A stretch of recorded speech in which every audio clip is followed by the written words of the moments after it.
Hi, everyone. Welcome to another episode of Talking with Debbie and Friends, Table Talk podcast, a companion piece to our weekly cook and chat show that we do on Sundays called Cooking with Debbie and Friends.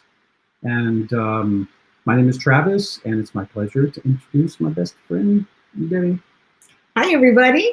And as usual, before we bring in our guests, let's do a quick recap of what we did the past couple shows and talk about what's coming up. Yeah. So last Tuesday on Table Talk, we had Dr. Teresa Rohr-Kirkgraber, and she was a wealth of information and about diet and how to improve our health through food. And we even got into some COVID.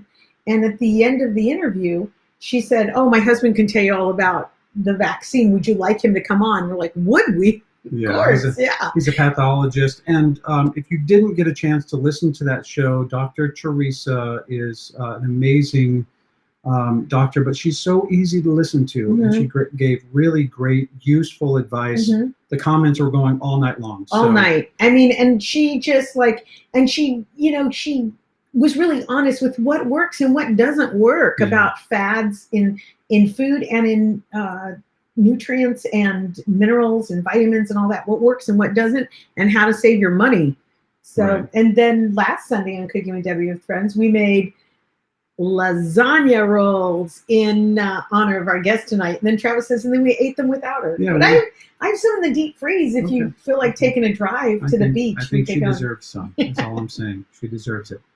Yeah. And this upcoming Sunday, I am working on a show with Anna Maria, and she's gonna, because she found this cookbook not a cookbook, but a file of recipes, and from the 70s or the 60s, I want to say. If she's on here, she can let me know. 1971, she said.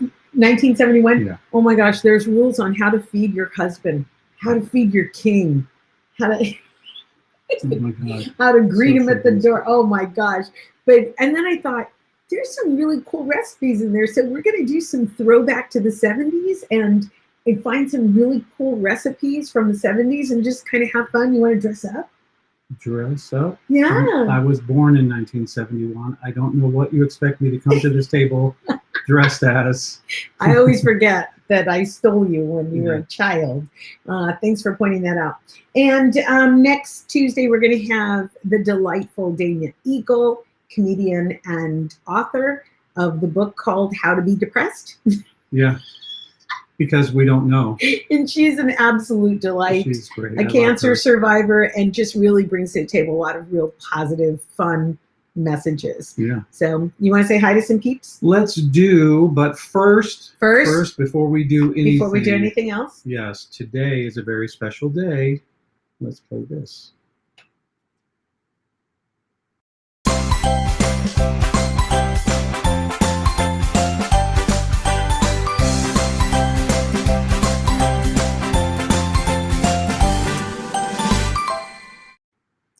Happy birthday, Pilar. Happy birthday, Pilar.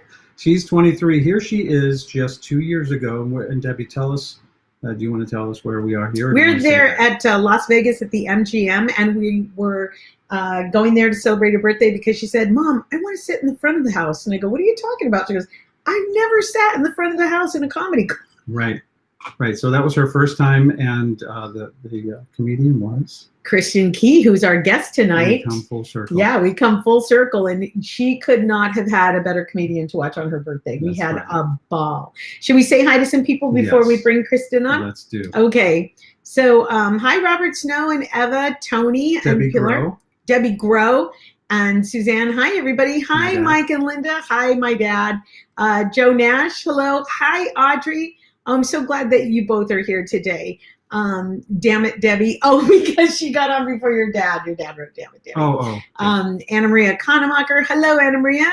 And she's the one that found that amazing file of these old recipes that are just, and they have commentary on everything. Well, let's post some photos of that. Yeah, so that would be funny. So,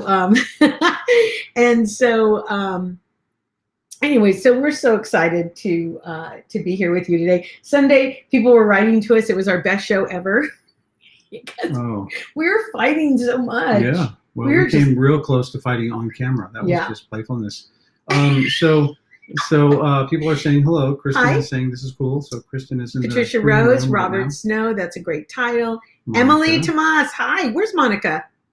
Monica says, well, first she said that I made it. Oh, that was hilarious. Yeah, we were we've been quarantined too long.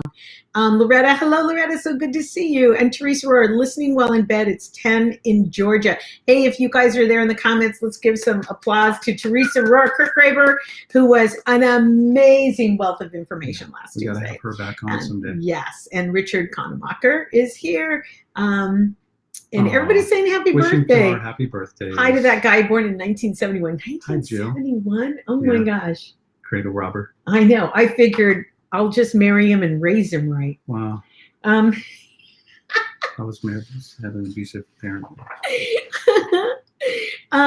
So shall we bring on our guest? I'm so excited. Yeah, let's and she's the best at intros, so I'm literally like just sweating because when I watch her show, she's so good at intros. So look at, he keeps pointing at the mic because I don't even know where the mic is. There's the mic, there's the camera. And so we're so excited to have one of our favorite people, an amazing comedian with us tonight. She's the host of her very own podcast, Kristin Knows Blank, and she hosts Friday Live at 5 and will be headlining in the show Gays Are Us at the nowherecomedyclub.com next Wednesday, February 3rd. Please welcome the amazing Kristin Key. Oh my God, what a great intro. That was fantastic. It was so concise. I love it. I wasn't going to come out unless it was a good intro, but you nailed it. Oh my gosh, you have fans already. You already have fans that are tuning in just to see you. That's amazing. I was going to say, no, those are my cats. I bring them with me everywhere I go, but I like to think that they're fans. Do you have cats in real life? No, my wife's allergic. Hence my vision board that I pop up for every show. Well, she's got to get them in when she can. That's right. Well, thank you, for coming on the show. And first off, how are you doing during the pandemic and the lockdown? Oh, every day's the same. No, I mean, I've gone through all the stages of quarantine. I learned how to make bread. I've cut my own hair. I still cut my own hair.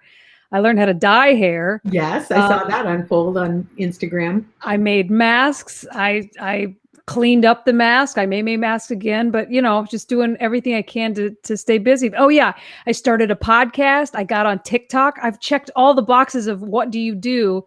I watched Cobra Kai. I mean, I'm out of stuff. Did you watch Tiger King? Of course. Yeah, I did. Yeah. I was still in my military base quarantine when Tiger King came out. We're going to get to all of that. We're going to get to all of that. But I would be amiss if I didn't share with our audience just, the questions that every comedian gets, which is, how did you start? When did you start? Who were some of your influences? Why did you start? Yeah, why, so you could tell why us, is the best question. Right? Why did you do this? Yes. I was 19 when I first went to a comedy club live for the first time. And it was my first open mic night. I had never been in a comedy club before or seen comedy happen live. I grew up, my dad's a minister. Both of my grandfathers are ministers. So we had a very Jesus-y family, super clean. And we weren't really allowed to watch like comedians that swore. But my brother and I would stay up and watch A&E's Evening at the Improv. Mm-hmm. And so that's where I got my stand-up from. And my brother and my dad, huge comedy fans, comedy movies, stand-ups. And I loved watching them laugh about it. And I loved it too, but more than anything, I like to kind of study it. So when a comedy club, it's a long story. I'll try to make it short. There was this band from my hometown called the Groovies. And the lead singer, her name is Susan Gibson. She wrote the song Wide Open Spaces, and she sold it to the Dixie Chicks. When I was, it's a fantastic song. She's an amazing performer, an amazing singer-songwriter. But when I was, 18, 19 years old, I would go follow that band around because I was so impressed that this lead singer is a female. And in my hometown of Amarillo, Texas, women just didn't do that. Mm-hmm. Women just didn't, men did everything. I mean, anyway.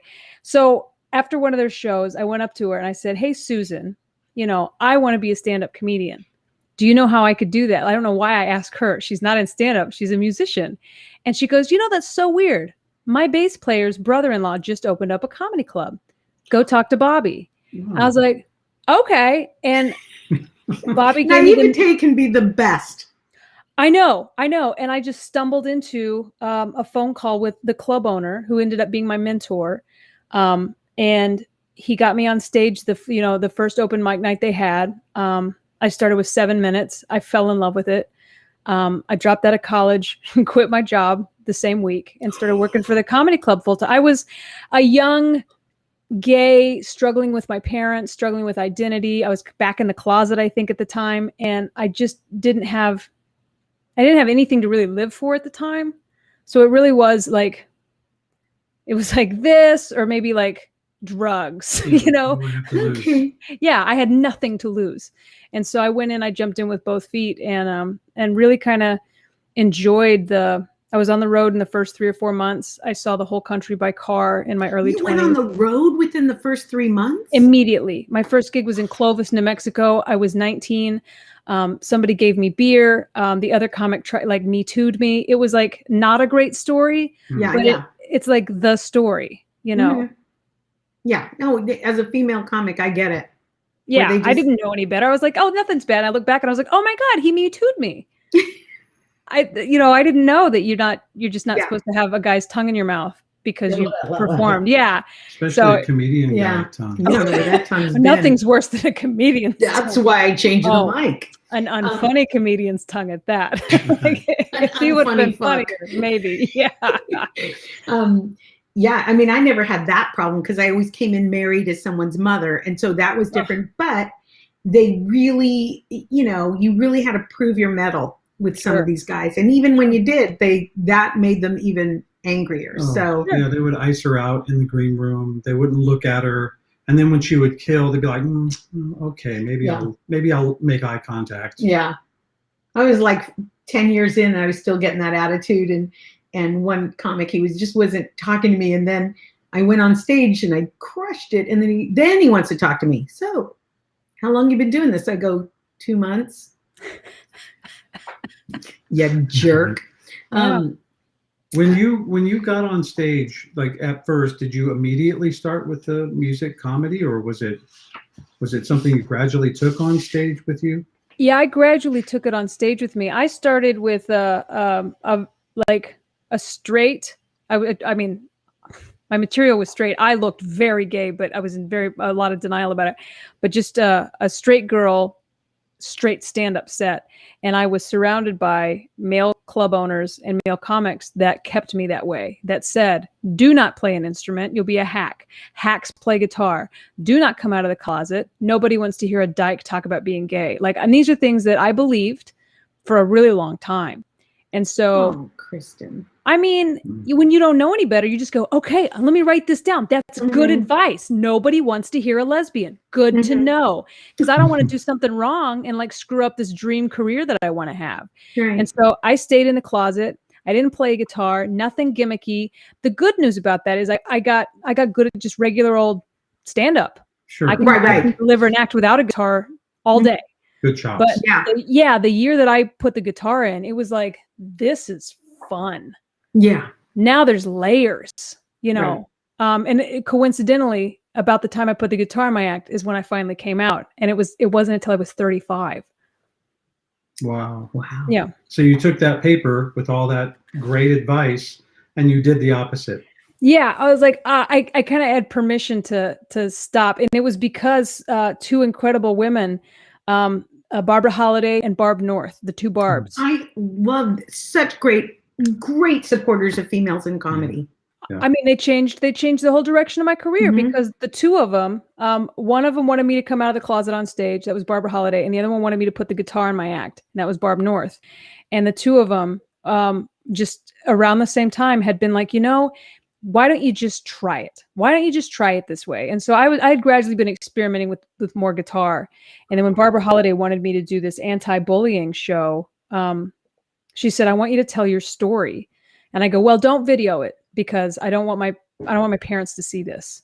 We're still not there yet. And she goes, okay, just write some material about it, take it up. And I wrote new material. I've been doing the same act for a long time. And I wrote this new material about coming out of the closet and being gay. And then some jokes just about like crocheting, like, but I'd never told him before because that's personal. And I kept all that secret. Well, I went up and I performed the set, and she sent me the video clip, and I bawled, like, because I was so proud. I was like, that, I wrote that, like, that's me, these are good jokes. That's funny. Mm-hmm. And so I had a conversation with my folks, that I was going to put the video online, and then it's like, the whole gates of now my act got a lot cleaner because I'm actually a pretty clean person, but I started talking about like cats and crocheting and my wife. And it wasn't like all this stuff that I'd been hiding, which I thought was like dirty and dark and shameful, wasn't. Like before, I would do jokes about like blowjobs, and like I was saying the F word every other, and I was drinking all the time, and I got sober soon after. So it's like all these things, like being able to be comfortable in my skin and do, my show my way, really opened up creatively for me to. I mean, the sky's the limit. I can talk about anything. I could talk about, how I like sloppy joes, and make a joke about that. But before, I'd be like, nobody wants to hear that. Because when you've been told nobody wants to hear who you are, you believe it. Wow. Well, yeah. And then you look around and everybody's in the same mold. They're all that over 30 white guy, that was who people expected. And taking a beer on stage. Yeah. And then when you're a woman, you hear them try to sell you harder. No, really, she's funny. Like, right. So you've got all these, all these hurdles to get through. When in reality, if a woman's been in the business any length of time at all, she's probably going to destroy. If a woman's not funny, she'll get out. I mean, she won't last. No, she won't last. But in my experience, when I work with a woman, if she's feature actor above, she slays. They just because we have to work twice as hard to get half as far. I agree. And man can talk about anything, and the minute that you talk about something that is a little risque, they come at you. Oh yeah. They can talk about erections, and the minute we talk about our periods, how about giving birth? That's when they're like, nope. I would totally sit through a placenta joke before I have to hear another erection joke. I swear to God. I've actually seen the before after photo of you when you stopped drinking, and you just you're glowing now. You look amazing. It's because I'm pregnant. No. Thank you. No, it's for me, it's night and day. It's night and day different. Like I don't, not everybody needs to be sober. Like a lot of people can drink just fine. I couldn't. But on this side of sobriety, I mean, it's a pretty bright world out here, considering how bad it was before. We know that journey. Travis has been on that journey, and we know it's not like flipping a light switch either. No. I'm sober now. Everything's great. Part of it is, but I mean, there's definitely a long road to walk through. But just taking the booze away, like someone just asked me yesterday, they were saying, I don't know how you perform without alcohol, and I go, I can't imagine that I ever performed with it. Yeah. Like it's like the difference between it's like being in the Matrix where everything moves a little slower, but you're like, oh man, my thoughts are coming. I can read a room better. Like I'm way more, put together. I don't have an upset stomach. I'm probably not going to shit my pants. How long have you been sober? Can I ask? 4 years and some change. I got sober August 31st, 2016. Congratulations. Thanks. I'm enjoying it. Yeah. Like sometimes I'll get crazy and have like a peppermint tea before bed, but stop. Stop. Now you're talking my language. I know. Every time I do, my wife goes, she goes, at this hour? I'm like, it's 8:00. I don't even care. I'm partying. So. my poor baby was biting his nails the other day. It's a bad habit. He bites his nails, and I go, stop biting your nails. And he goes, what the fuck else do I have? I don't have anything else. Let me bite my goddamn nails. Seriously. Oh my gosh. Well, we certainly are glad that you came to sobriety, and that you listened to people that could change your career. And you are amazing, my friend. We got to see you in Las Vegas. We went to celebrate Pilar's birthday. Oh, Pilar's birthday, yeah. Yeah. It was super fun. Yeah, it was fun. And then during the whole Headliners Act, I think we just ducked out and went to go see you. Yeah. Oh, backstage. You were so instrumental in getting me the bump in Vegas from middle to headliner, and I think it's because of you putting in that word and like making sure my name stayed fresh in their minds. That like it was so cool. The first last year, around this time last year, I was in Vegas, and when your name's up on the big billboard at the MG. I mean, I freaked out. I made Molly come with me, and so we could take some pictures. I was like, this is really cool because seeing your name up right there on Las Vegas Boulevard, that was really neat to see. I saw you, and I think the text is, why isn't she headlining? Was the text I sent. And I can count maybe 2 people in her career that she's done that for. You're one of them. Oh, thank you, Debi. It's because of your talent. You're talented. Well, women helping women is really how this world gets bigger for us, because it doesn't get smaller the more women that are in it. It gets bigger. Us helping each other does not hurt us, Right. And I love that when I work with women that know that we are not in competition with each other. We are allies. Right. We open doors together. We don't close each other's faces. Yeah. Absolutely. So I have a question. We all recall where we were the moment that COVID became serious and the lockdown occurred. We all remember the last restaurant we went to, or the last time we were on an airplane, or like us, the last time we performed. So I know that you have a unique experience as to when that point happened for you. And could you share that story? Absolutely. Yeah, I remember it so well because of, I feel like I brought COVID, I feel like it was me, sorry. It was my last cruise. I was on the Grand Princess cruise ship, and entertaining. I was the comedian on the ship. On a princess cruise, there's only one comedian, and it's kind of what's great or awful about it. You're just alone. It's nice. It's like a little vacation. And it was Hawaii. It's my first cruise to Hawaii. So I flew into Honolulu. I hung out on the beach, got on the ship, and then we were basically set for 3 days on the islands and then a long 5-day sail. To Kristin, what was the date on that? Late February is when I boarded. Okay.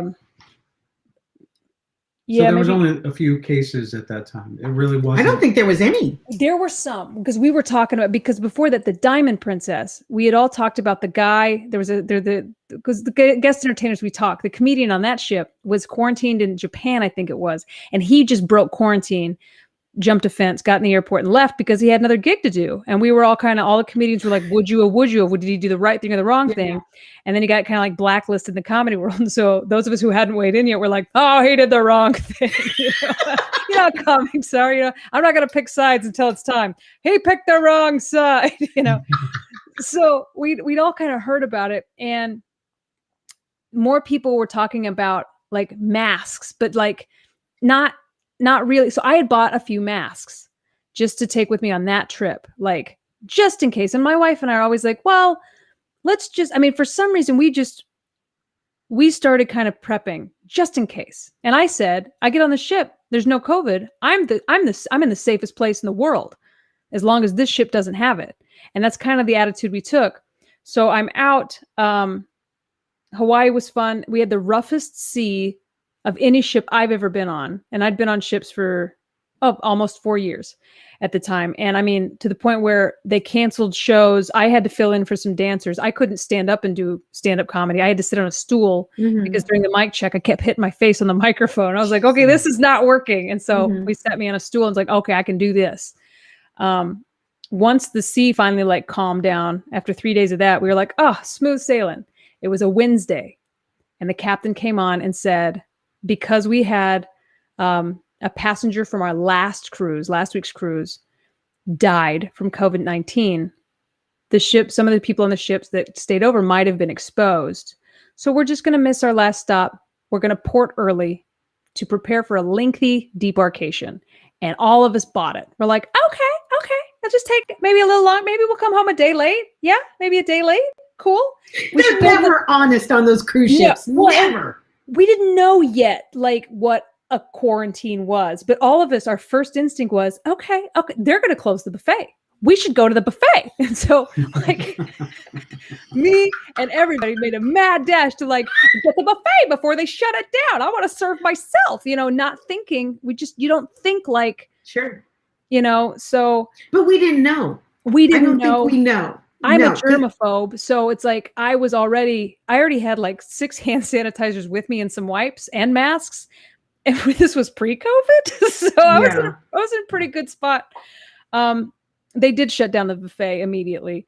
Then the next thing to go was passengers were confined to their cabins. That was within a day. Little things just kept getting shut down, and it was like. I tried to post about it, and my agents were like, "Don't post about it. Don't say COVID. Like just in case." I guess because nobody thought it was going to be a thing, and so I couldn't post all these hilarious videos like COVID's on the ship and they've canceled Deal or No Deal. So I'm trying to keep light spirits, and when they told me don't post, that's why I got sad. But they, we get confined to our cabins, and then our ship just started circling off the coast of San Francisco, and none of us knew why, because you could see on your ship map where the ship is going, and we're like, we're just doing donuts out here. Yeah, what the hell? And we're not getting much information. Our captain tells us every day as much as he knows, and it's nothing. And then we start watching I watch the news every day anyway. The news starts telling us what's actually happening. We can't go home because they don't have a plan for us. And shortly after, the president had that press conference where he was asked about our ship. And he said, if it were up to me, I would just leave them out there because I don't want the numbers to go up. And that was the day that I broke down crying, which I'd been pretty good up until that point. But like, when you're like, okay, nobody's in charge, and the person that is in charge doesn't want us to come home. Can you share your tweet? The tweet that you tweeted out? Do you remember it? I'd have to find it. Yeah. It's like, it was, oh, sure, Mr. President, we're just people. Right.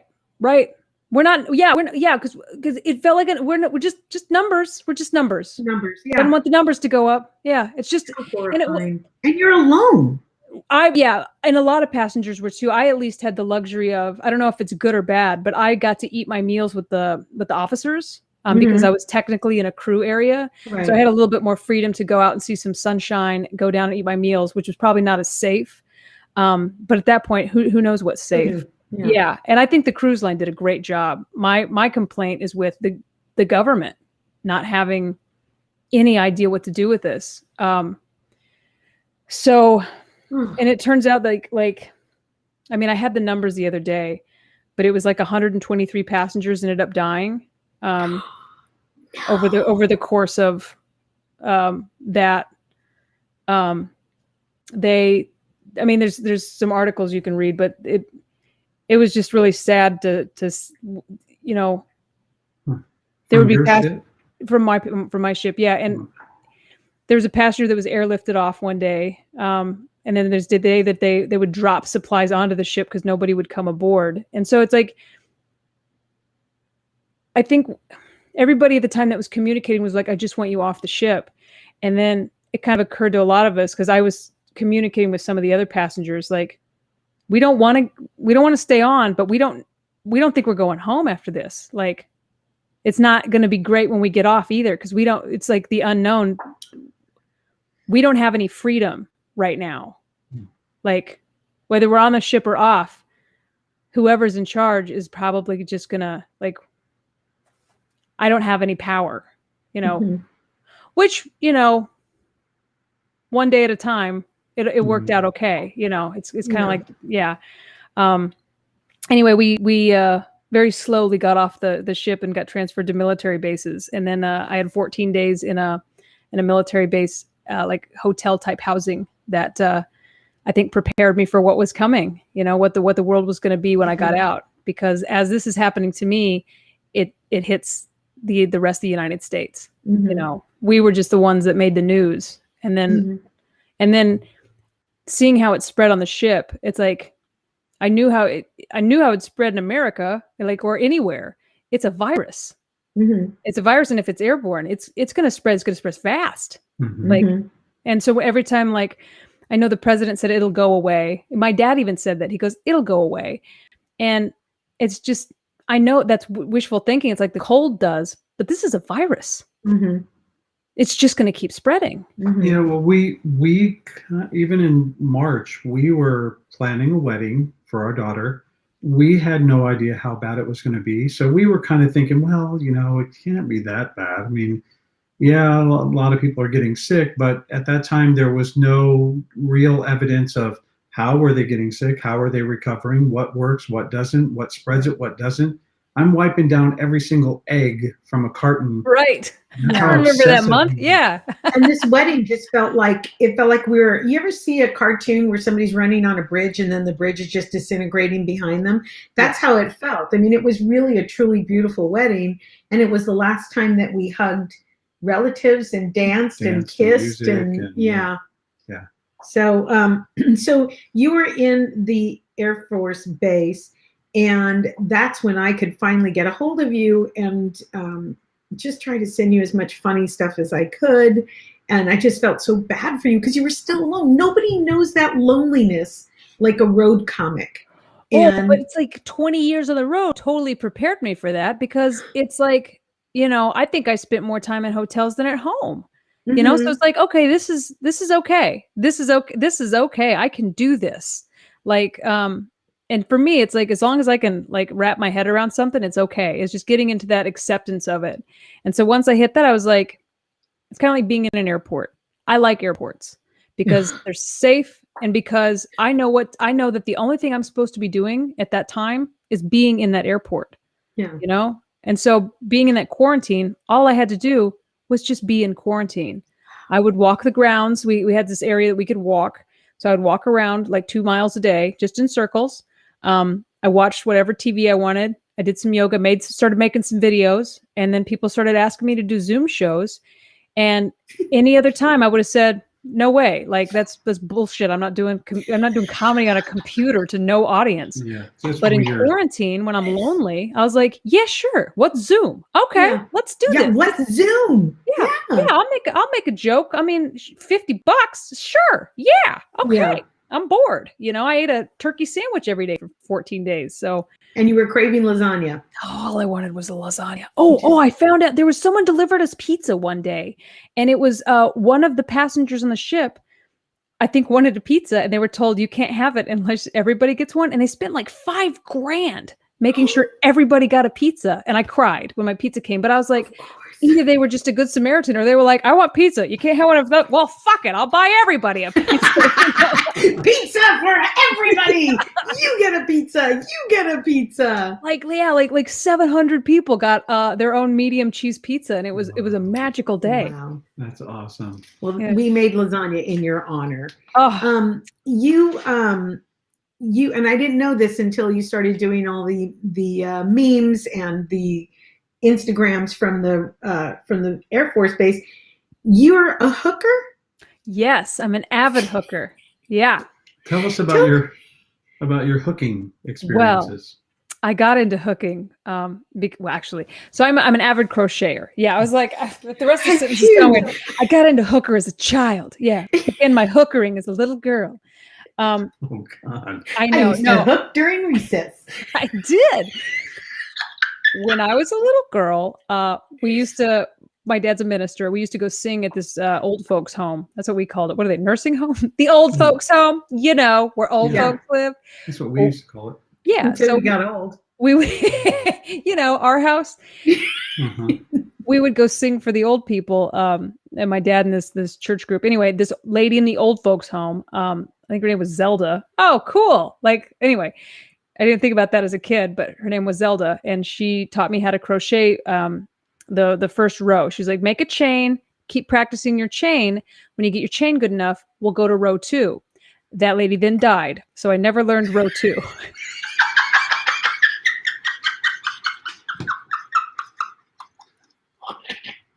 Years later, I looked it up on YouTube in my 20s and found out how to make a row 2. because I've been practicing my chains really good for like 25 years. And yeah, now I can crochet anything. Yes.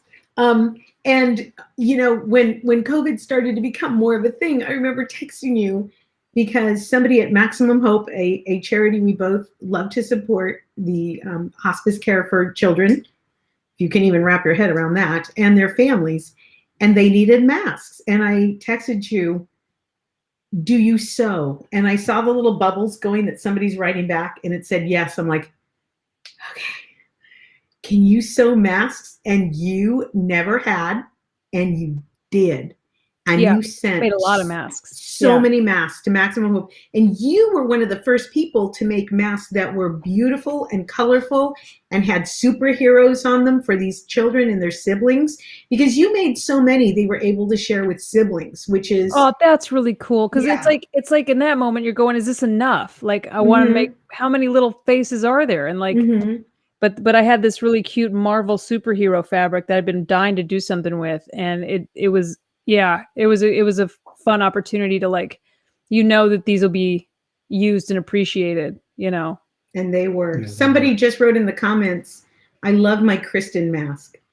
Oh, cool! Tina Augusto Ruiz. Oh, Tina Augusto Ruiz. Hey, Tina. Yeah, she's one of my biggest supporters. Every show online, I see her face pop up. So thank you, as always, Tina, for being here. Isn't that sweet? It's cool. I think she got a Baby Yoda mask. Yeah. Do you still sell your masks on Etsy? I do. So if you want a Baby Yoda or a superhero mask, I sell them. And I was going to say, when I say I could crochet anything, I have to show you. I had a dancer on a cruise ship once ask me if I would crochet something for his Secret Santa, and I was like, I don't do like requests, like crocheting's for me. And he goes, oh, I thought it would be funny to crochet her a penis. And I was like, challenge accepted. So I don't know if you can see that, but that is a crocheted. Oh my God. How did you know how to make one? Memory.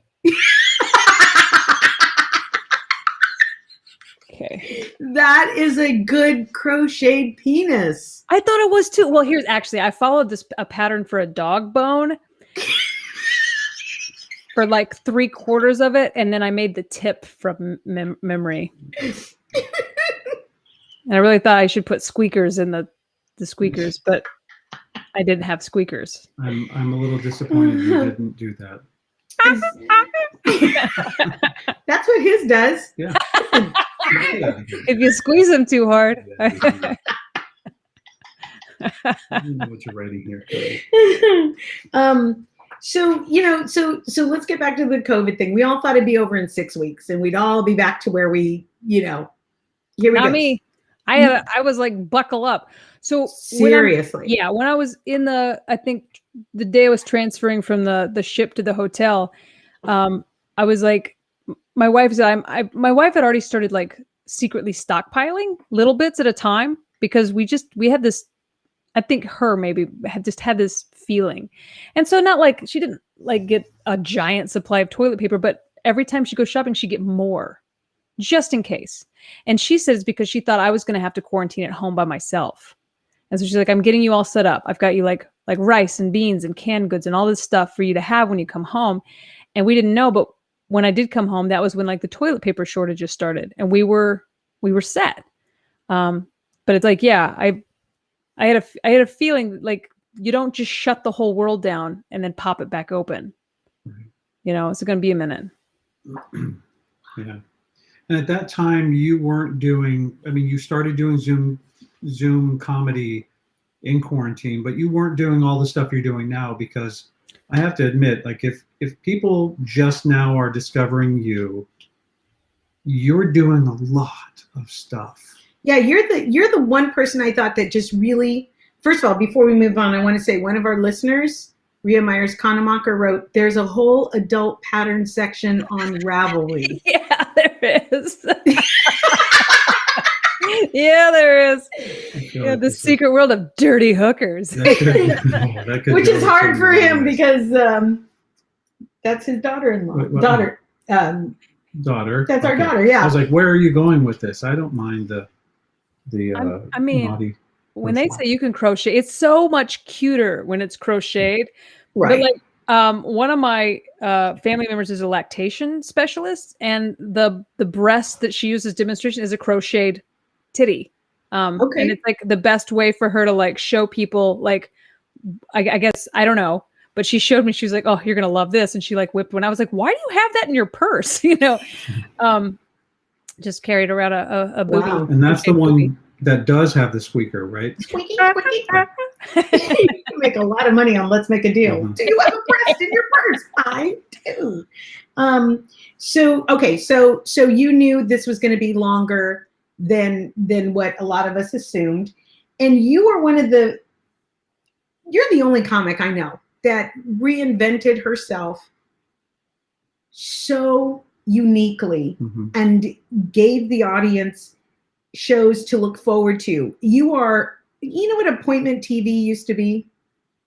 Like on Thursday nights. Oh yeah, Thursday nights Friends. And right. Frasier, Appointment Before TV. TiVo or Yeah. DVRs. Yeah, you had to be there at a certain time watching. So I feel like you're the same thing. You are appointment TV, if you can call it that, for the internet, because you do these shows specifically on certain days people know to tune in. I told you before that Friday Live at 5 has saved me so many times. It's his drive home that he listens to. So can you tell us about some of the shows that you have created and produced?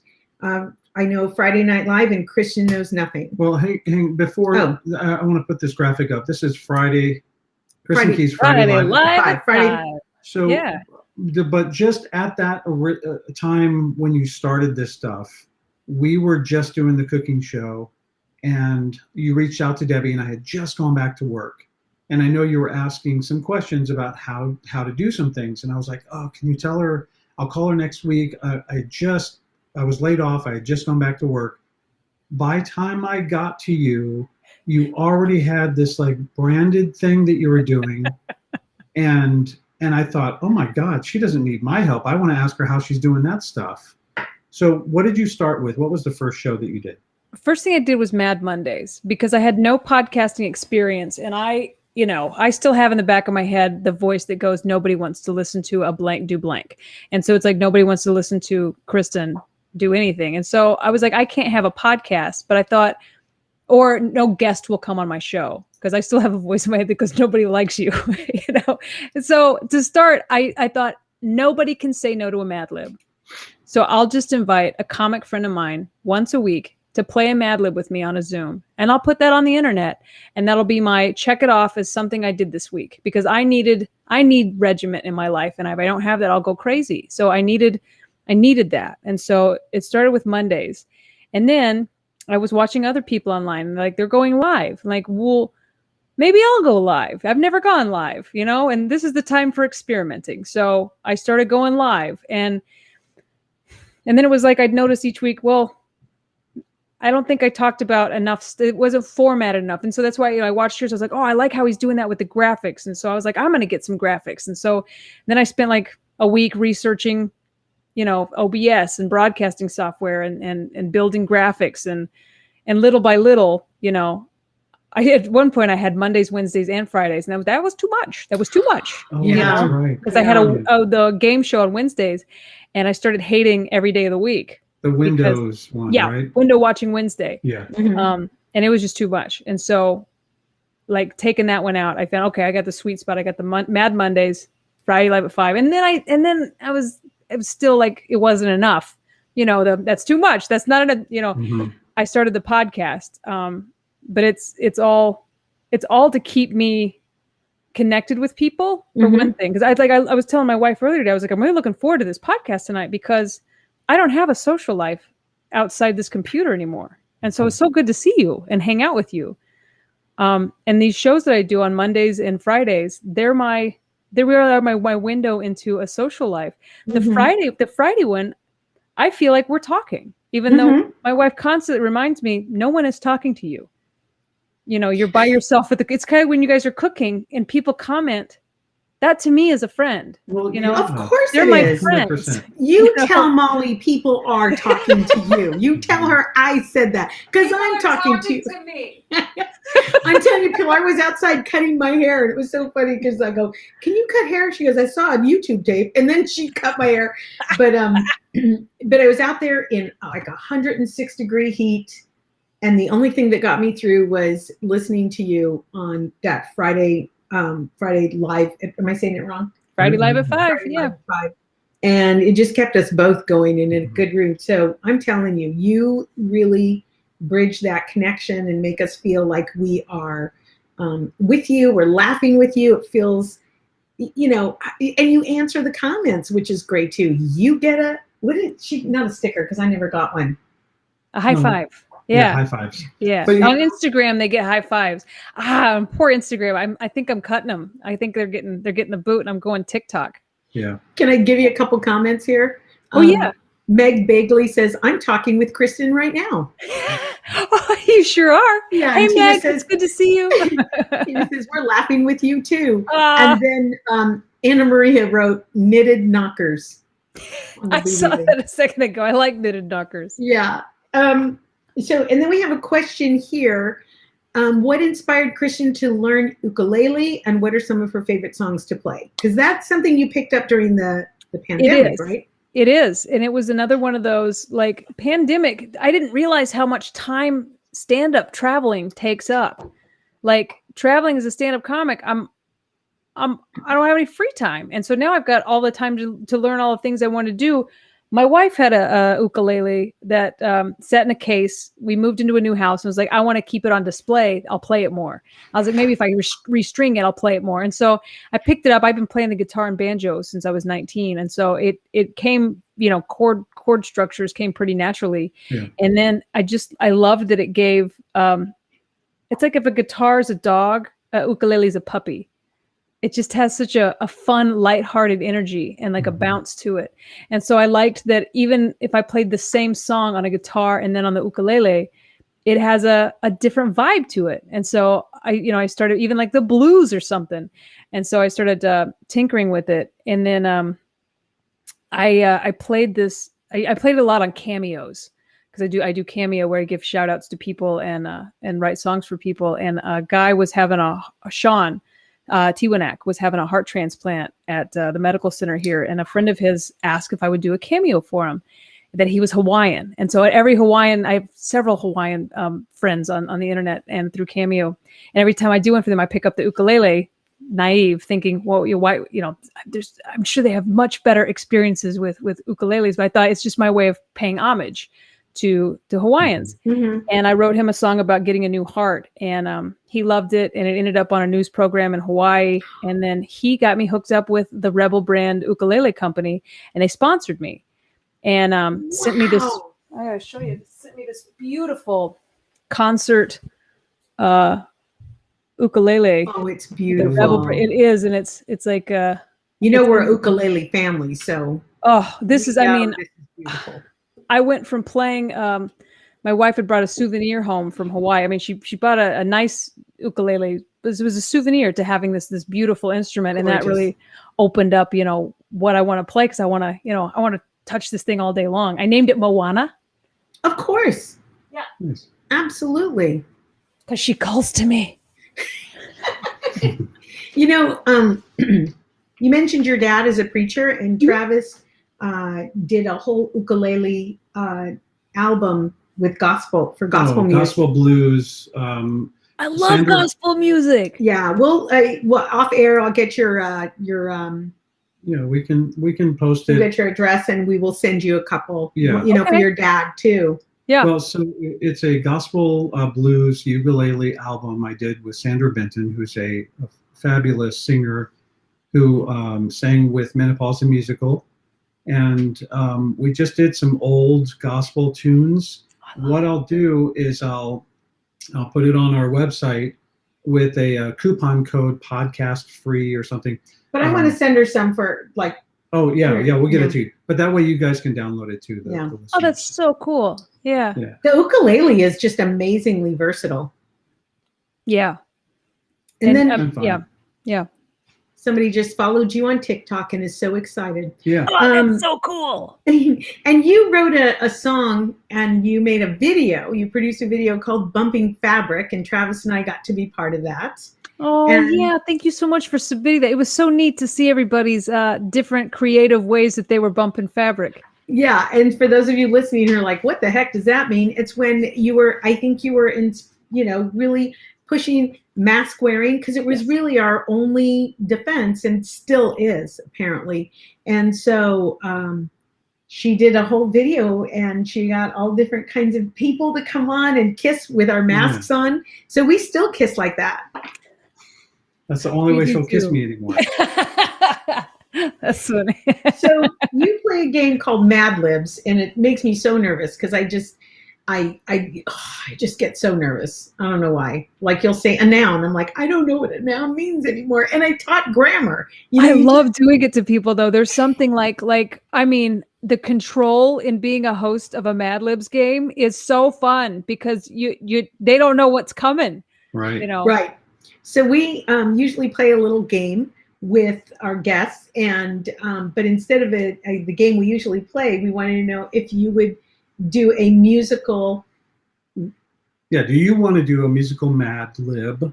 Where he will be in control. We'll call it a Rad Lib, though, like you, because I also don't want to be sued by a company that may or may not own Mad Libs. There's literally nothing I would want more in the whole world. I always am on the other side of a Rad Lib. I would love to be on this end of it. Okay. Yes. And as we were doing this, I realized how much work you must go through with this. This is either going to be fantastic or it's going to be horrible. Well, I mean, I write the Rad Lib every week. I have to sit down and write it. It used to take a little longer. Now there's I've got a kind of a formula to it, and it goes a little faster. But they take some time and thinking where the blank should go, what word to leave out, you're almost writing punchlines in reverse. Mm-hmm. It's weird, but it's fun. It's really fun. Well, because you do musical comedy, I thought, silly me, I'll make it even harder. What I'll do is I'll take this Rad Lib and then I'll perform it in a song. I'm in. Yeah. All right. So we'll start. This should only take about... For those of you who don't know what a Mad Lib is, because there might be people who don't. Sure. They used to come in little notebooks, and your parents would give them to you when you went on vacation, and it would be a story, and then there would be a blank, and it would have a part of grammar, a noun, an adjective, an adverb, an exclamation. Debbie, you like intros. Here's how I intro it. Travis wrote a story. He's left out some parts of speech. I'm going to give him those parts of speech, and together we're going to make a hilarious song. I'm ready to play Rad Libs. That was fantastic. Okay, we're going to play Rad Libs. When you're a star with your own show, will you remember me? Oh my God. That's literally never going to happen. It's going to happen. It's going to happen. I'm going to be your cheerleader like the Barb Squares. Okay. I am Barb Square. Get it? Okay. I love it. All right. She's going to, we are going to play musical Rad Libs with comedian, musician, Kristin Key. Are you ready? So ready. Okay. I need a verb, past tense. Farted. Okay. I need a verb, past tense. Jumped. All right. A profession. Hooker.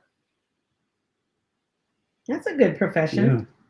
They work hard for the money. They work hard. Not right now, but. Adjective. Medicated. God, she's good. I do this with my family once a week, and my mom has a list because she's like that. I love how your parents come on and support you on your shows. I love that. And then your dad's like, "Are those new glasses?" I know. That's how we see each other once a week. Okay, an action. An action. Could be a verb. Okay. Spelunking or spelunk. No, that's not a good action. I think it's a good action. Okay, spelunk. I don't know how to spell it, but that's how I'm spelling it. Yeah. Noun, plural. Plural noun. Nuns. Nuns are always funny. especially when they roll down a hill. Your favorite place? My favorite place, a jacuzzi. Is that your favorite place? It's a happy place. It was the first thing that popped into my head. I was like, where would I like to be if I could be anywhere right now? A jacuzzi. All right. A food item. Lasagna. That's her favorite. It's my favorite. All right. Adjective. Busty. Not so easy, is it, Key? I know, it takes a second. A vegetable. Is a rutabaga a vegetable? You bet your ass it is. Feel very strongly about rutabaga, do Because you? he won't eat root vegetables. It makes me crazy. Is there another word for rutabaga? Am I? No, I don't know. it's It's part of just the a root family. Okay, rutabaga. All right. A first name. Turnip. First name. Randy. Getting back to that crocheted penis, are you? That's right. As a Randy. Okay. And something you want to learn.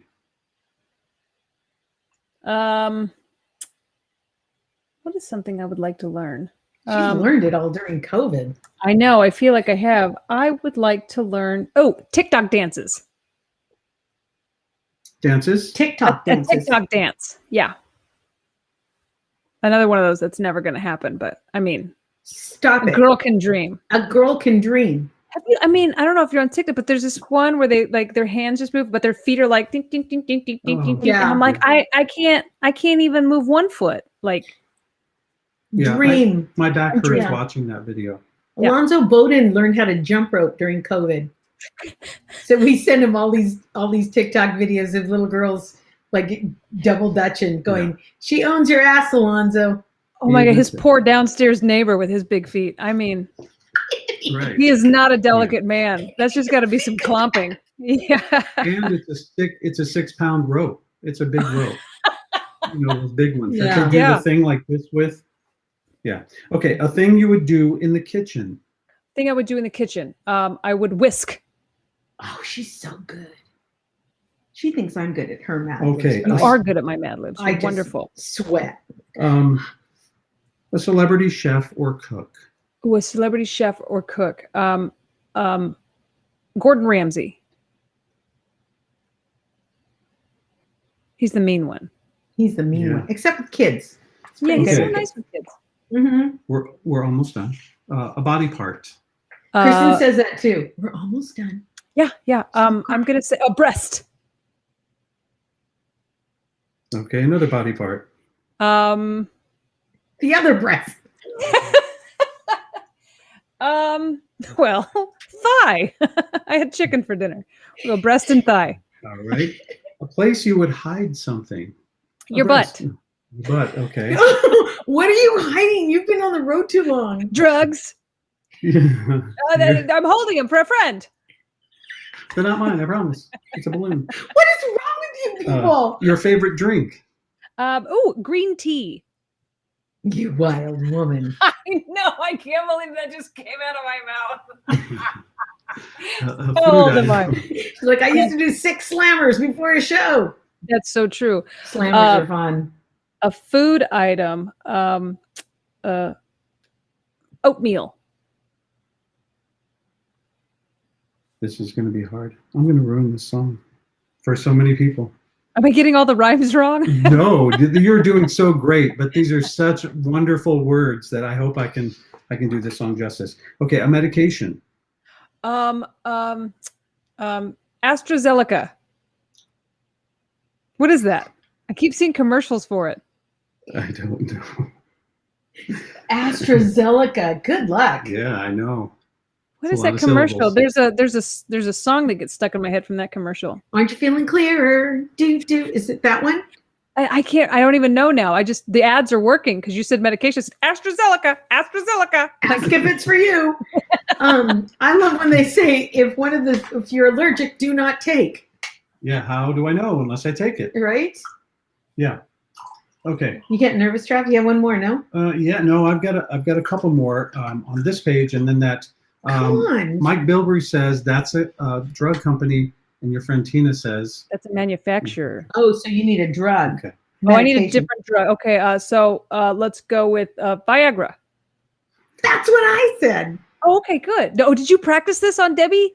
Just this I was once just trying to before the eat. show. I practice almost every single one on Molly, and 9 times out of 10, hers make me cry laughing. And then the comedian, I'm like, oh, that's pretty good. She's so good at these. Is she funny?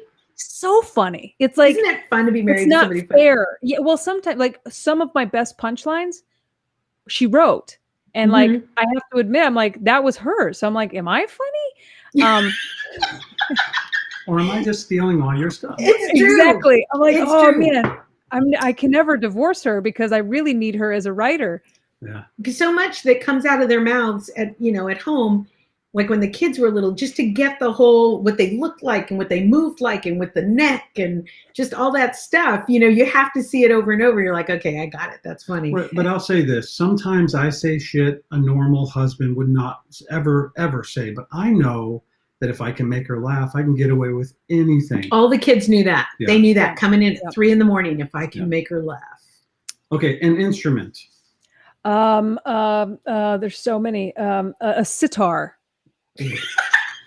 I like it. Damn, All right, that's just- actually what I'd like to learn how to play. It's a sitar. That's next. There you go. I mean, my wife would never let one of those come in the house because she knows I would be very annoying with it.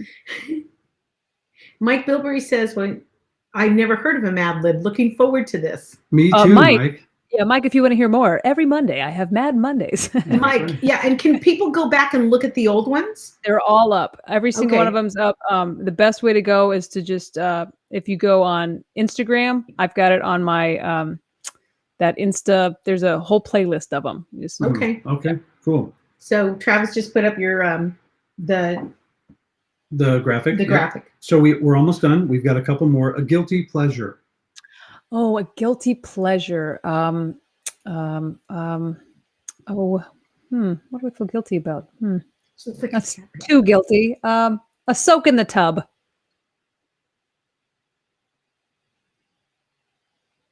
Is that gonna fit? You're going like this, and behind you is your cat picture, Yeah. like this. Okay. An activity you do with a parent. Play Scrabble. I think you bit off more than you can chew, Mr. Townsend. Well, what am I going to do now? I'm this far in. It's where you have to commit. You just have to go. Oh my God. Okay, last one. An exclamation. Mother of pearl. Mother of pearl. What's mine? Do you remember mine? Yours is was it holy shit? Son of a bitch. Son of a bitch. Son of a bitch. Son of a bitch. Because it could mean so many things. Okay, we've got a Mad Lib. How do you introduce yours when you do it? I say, we got a story. We have a story. We've got a story. This is I'm Yours, Rad Lib with Kristin Key. Do you need me to move? No. Oh, you know what I didn't do? Sorry. I have a low G string. What's your G string? It's in my other pants. Knitted boobies and penises, and now G-strings. Yeah. Mine's low too. I have a low G. It's a concert, long neck, but it's a low G. All right, let's see if I can see this. Are you ready, baby? No. Do you know what this reminds me of? You gave some great answers. Do you want me to kill some time while you? No. I don't even want to review it. I'm just going to try to sing it. And if I ruin this song for anyone, I'm just going to apologize ahead of time. Who cares, right? Who cares?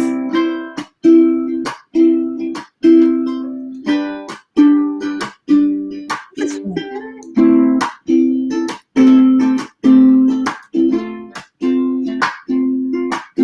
Well, you done farted me and bet I jumped it.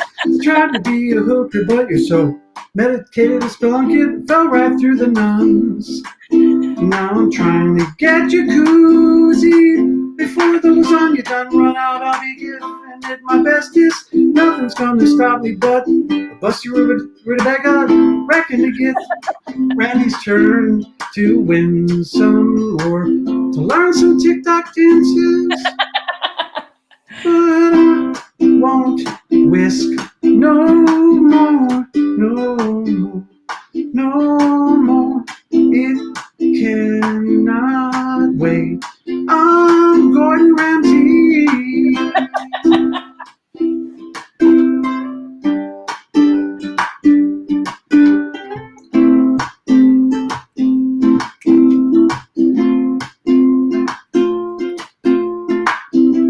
Well, open up your breast and see like me.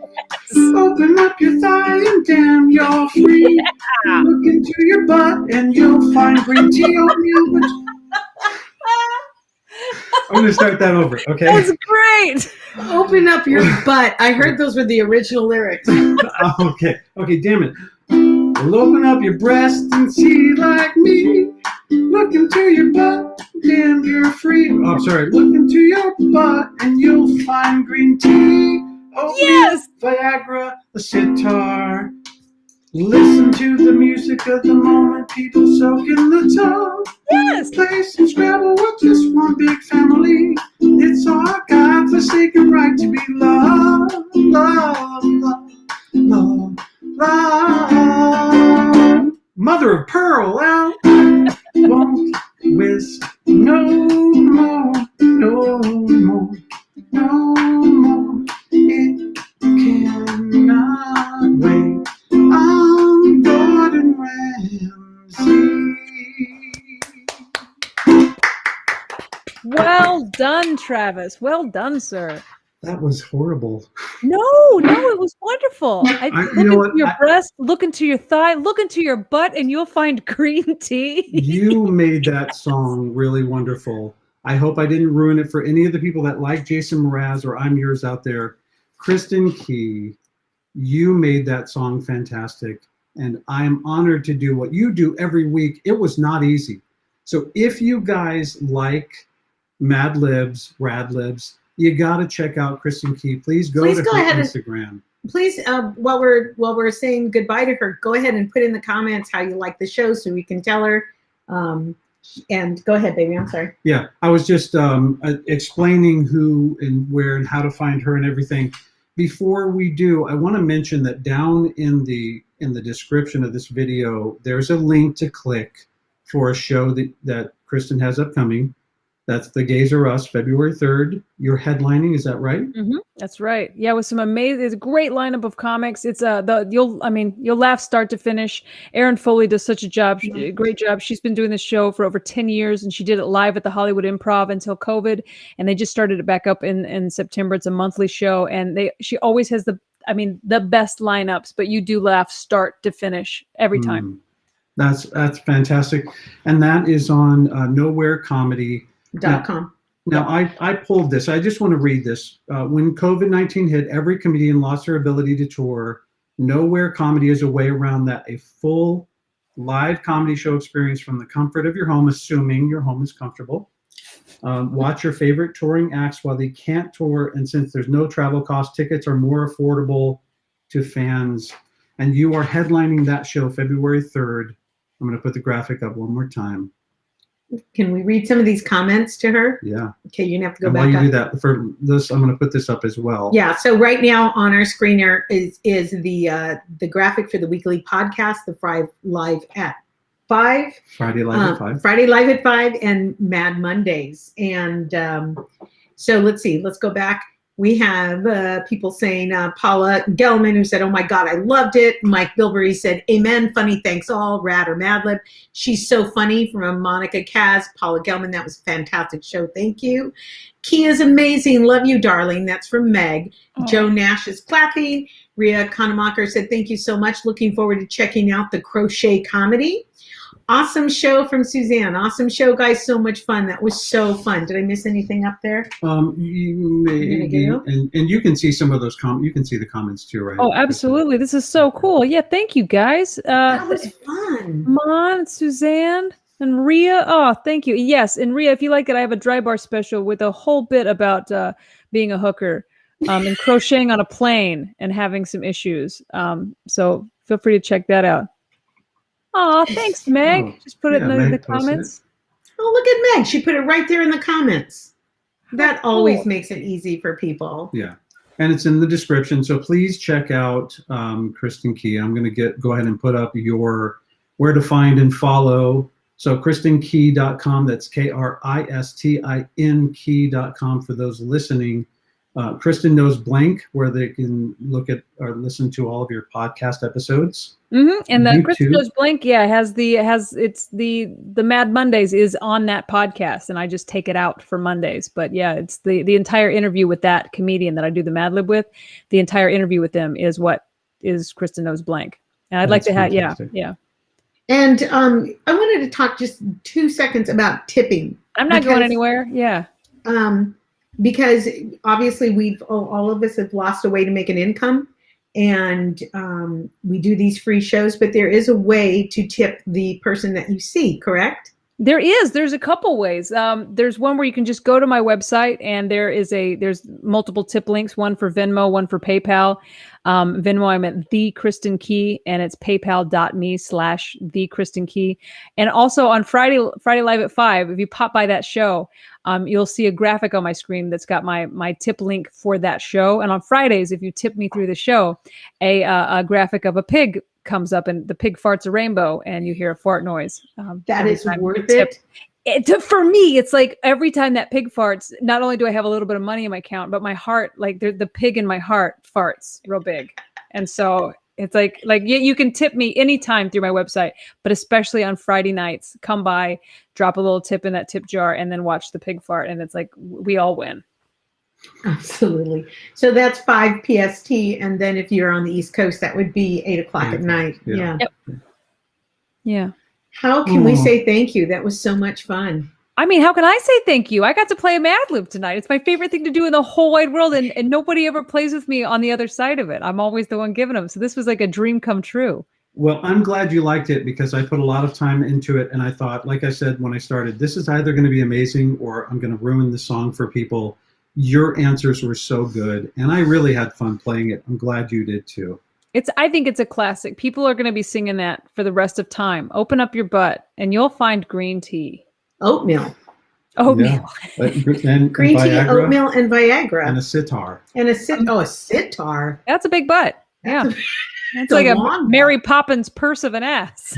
Yeah. All kinds of stuff in there. A pineapple, a lamp. Some crochet hooks. That's my favorite imagery ever. Why? A Mary Poppins. What did you say again? Mary Poppins purse of an ass. Oh my gosh. Good. The best. I got to cross stitch that. Thank you. Oh my God. I love you guys so much. Like I would do this once a week with you guys. This is so you have such a fun show. And so anybody that comes on your show is going to have a blast. I really appreciate you guys doing this. It's wonderful. Somebody said it's a TARDIS butt. Yes, Richard, it sure is. Pull a Doctor Who scarf out of it. You were so much fun, and in our show we say we have to address the elephant in the room, which is COVID, but we're not going to let it sit on your chest and kill you. So what we do is we try to provide as much entertainment as we can and give people a positive outlook and learn something. I think you've taught us all just something about being able to survive through this thing and tap into skills and, and listen to your cheerleaders. There's Bernie right behind you. Look at him. How do I get off this train? All right, Kristin, we'll have you back again soon. In the meantime, we will be on your shows in the comments because we love you. We love you. Love you guys. Anytime. Yeah. Bye, Kristin. Love to Molly. I will. Bye, guys. Bye-bye. It's a TARDIS butt. I can't believe we talked about crocheted penises and crocheted boobies, and then Rhea knew of a whole place to go for crochet site. Yeah. What? Who knew? I did not expect this show to go to some of the places where it went, but and I'm glad that I did say what a Mad Lib was because Mike didn't know. Yeah. So yeah, for those of you that are new to the show, maybe you came over from Kristin, we can be seen right here in the kitchen behind us on Sundays at 12 noon. That's Pacific Standard Time. We do the cooking show there. And then every Tuesday right here at 7 p.m. Pacific Standard Time, that streams out to YouTube and Facebook. But then after, we also go to the audio platforms. So Spotify, Apple, iHeart, Stitcher, wherever you get your podcast. Yeah. And then we, of course, have a website, cookingwithdebbieandfriends.com, spelled out, on Instagram at cookingwithdebbie, and then YouTube and Facebook are there. So please visit us there and hit the like, hit subscribe. And while you're doing that, go over to Kristin's stuff and subscribe, hit like, so that YouTube and Facebook knows that it's good content and that you're going to be watching out for what she's doing. And then they'll feed that into results for other people too. So with that. That was fun. Yeah. One more time, happy birthday to my baby girl. Happy birthday, Pilar. We love you, sweetheart. Do you want to sing happy birthday? Oh, we can't, right? No, because it'll cost $10,000. What? To sing happy birthday? No, it's copywritten. You can't do that. What? Yeah. But we can do this again here. There she is. Oh, look at my girl. Yeah, she's a cutie. Yeah. She makes me so mad sometimes. Let's save it for a different show. No, she makes me so mad. But I have to say, whenever I say, Pilar, sing to mommy, she stops everything and just sings to me so beautifully. Mm-hmm. My little songbird. 23. Yeah. Oof.